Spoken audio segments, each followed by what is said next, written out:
এই আইসিইউর পাশাপাশি যাতে করে সিসিও আসতে পারে, ডায়ালাসিসের ফ্যাসিলিটি মানুষ পেতে পারে, রোগীরা পেতে পারে, এই ব্যবস্থা করার জন্য আমরা চেষ্টা অব্যাহত রাখবো। এর সাথে সাথে হাসপাতালের বেশ কিছু সীমাবদ্ধতাও রয়েছে, যেটা আমরা ইতিমধ্যেই চিঠি আকারে স্বাস্থ্যমন্ত্রী মহোদয়ের কাছে পৌঁছে দিয়েছি। আমাদের এখানে জনবলের ঘাটতি রয়েছে, কনসালটেন্টের ঘাটতি রয়েছে। আমাদের এখানে 250 শয্যা বিশিষ্ট হাসপাতাল হলেও আমরা আসলে 100 শয্যা বিশিষ্ট হাসপাতালের যেসব ফ্যাসিলিটি সেটা পেয়ে থাকি, বাকিটা পাই না। যেখানে বাগেরহাট জেলায় 20 লক্ষ মানুষের স্বাস্থ্য সেবার জন্য তারা তাকিয়ে থাকে এই সদর হাসপাতালের দিকে, সেখানে এই ফ্যাসিলিটি গুলো না থাকলে আসলেই আমরা স্বাস্থ্য সেবার জায়গা থেকে বঞ্চিত হচ্ছি। এজন্য এই সেবাগুলো খুব দ্রুত সময়ের মধ্যে দেওয়ার জন্য আমরা পদক্ষেপ গ্রহণ করবো এবং সরকারের কাছেও আমরা দাবি জানাবো।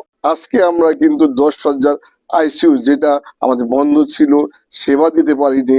আমি নিজেকে অনেক কষ্টের মধ্যে মনে ছিল, কারণ আমার যন্ত্রপাতি আছে, যন্ত্রপাতি গুলো নষ্ট আছে।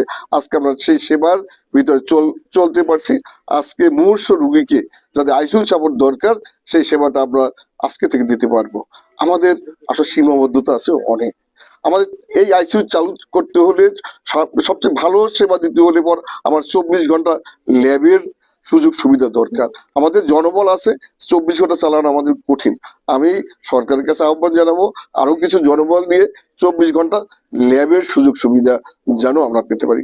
আমাদের এখানে এই ল্যাব চালাতে হলে আমাদের যে বাজেট আছে, আমাদের সেই বাজেটটাকেও বৃদ্ধি করতে হবে। কারণ আমাদের 24 ঘন্টায় অনেক পরীক্ষা নিরীক্ষা করতে হবে। আমাদের যে বাজেট, সেই বাজেট দিয়ে আসলে সম্ভব হয় না। আমাদেরকে সরকারের কাছে আহ্বান জানাবো এই বাজেটটা বৃদ্ধি করা।